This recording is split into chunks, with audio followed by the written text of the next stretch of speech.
Hi, നമ്മൾ സംസാരിക്കുന്ന ഒരു ടോപ്പിക് എന്ന് വെച്ച് കഴിഞ്ഞാൽ നിങ്ങളൊരു ടഫ് ടൈമിൽ കൂടി പോകുമ്പോൾ സ്ട്രഗ്ലിംഗ് പീരീഡിൽ കൂടി പോകുമ്പോഴേക്കും ആ ഒരു ഡിസ്ട്രസിനെ കുറിച്ച് തുറന്ന് പറഞ്ഞ് ഒരു ഹെൽപ്പ് എടുക്കാനായിട്ട് ആഗ്രഹിക്കുമ്പോൾ നിങ്ങളെ ഹെൽപ്പ് ചെയ്യാൻ വില്ലിംഗ് ആയിട്ട് വരുന്ന ആളുകൾ ഏത് തരത്തിലുള്ള ലിസണിംഗ് ആണ് നിങ്ങൾക്ക് പ്രൊവൈഡ് ചെയ്യേണ്ടതെന്ന് ഉള്ളതിനെക്കുറിച്ച് വളരെ വ്യക്തമായിട്ടുള്ളൊരു ധാരണയും അറിവും നിങ്ങൾക്ക് ഉണ്ടാകേണ്ടതാണ്. കാരണം എല്ലാ തരത്തിലുള്ള ലിസണിങ്ങും ഹെൽപ്ഫുൾ അല്ല. അപ്പോൾ അതിൽ 3-4 തരത്തിലുള്ള ഹെൽത്തി ലിസണിങ്സ് ഉണ്ട്. അതിൽ ഒന്നാമത്തത് എംപത്തറ്റിക് ലിസണിംഗ് ആണ്. എംപത്തറ്റിക് ലിസണിംഗ് എന്ന് പറഞ്ഞാൽ നിങ്ങളായിരിക്കുന്ന കടന്നുപോയ ഓരോ കാര്യങ്ങളും ശ്രദ്ധയോടെ കേട്ടുകൊണ്ട് ആ അവസ്ഥയിൽ എന്തുമാത്രം പെയിൻ ഉണ്ടാവുമെന്ന് ഫീൽ ചെയ്തുകൊണ്ട് മനസ്സിലാക്കിക്കൊണ്ട് നിങ്ങളുടെ പെയിൻ ഫീൽ ചെയ്തുകൊണ്ട് നിങ്ങളെ കേൾക്കുകയും മനസ്സിലാക്കുകയും ഹെൽപ്പ് ചെയ്യുകയും ചെയ്യുന്നതാണ് എംപത്തറ്റിക് ലിസണിങ്.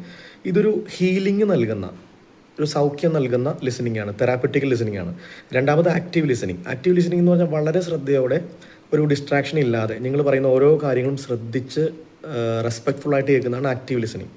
മൂന്നാമത്തെന്ന് വെച്ചാൽ റിഫ്ലക്റ്റീവ് ലിസണിങ്. അതായത് പറയുന്ന ഓരോ കാര്യങ്ങളും ഇത് തന്നെയല്ലേ ഉദ്ദേശിച്ചത്, ഇങ്ങനെയാണല്ലേ, ആ ഒരു രീതിയിൽ റിഫ്ലക്റ്റ് ചെയ്യുക. അവർ പറയുന്നത് കേട്ട് ഇത് തന്നെയല്ലേ എന്ന് കൺഫേം ചെയ്ത് കേൾക്കുന്നതാണ് റിഫ്ലക്റ്റീവ് ലിസണിങ്.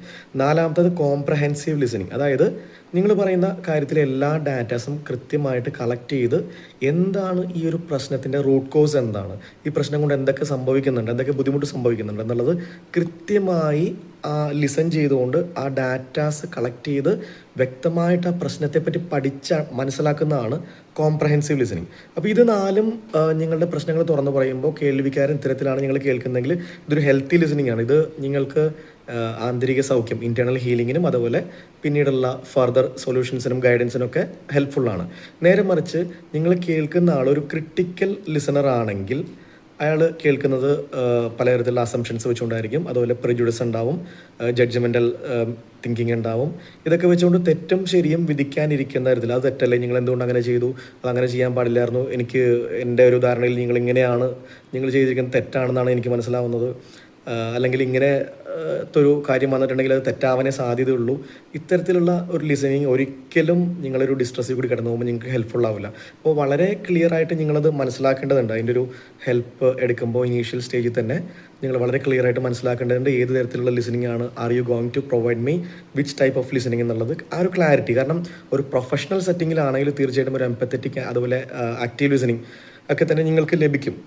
പക്ഷേ ഒരു നോൺ പ്രൊഫഷണൽ സെറ്റിങ്ങിലാണെങ്കിൽ പലപ്പോഴും നിങ്ങൾക്ക് ആ ഒരു ഹെൽപ്പ് കിട്ടേണ്ടതിന് പകരം നിങ്ങളുടെ ആയിരിക്കുന്ന ഡിസ്ട്രസ് ലെവൽ കുറേ കൂടി കൂട്ടാനും നിങ്ങളായിരിക്കുന്ന ബുദ്ധിമുട്ടിൻ്റെ അളവ് കൂടുതൽ കൂട്ടാനും യാതൊരു പ്രയോജനമില്ലാത്ത തരത്തിലുള്ള ഒരു ടൈം ആയിത്തീരാനും അത് സാധ്യതയുള്ളതാണ്.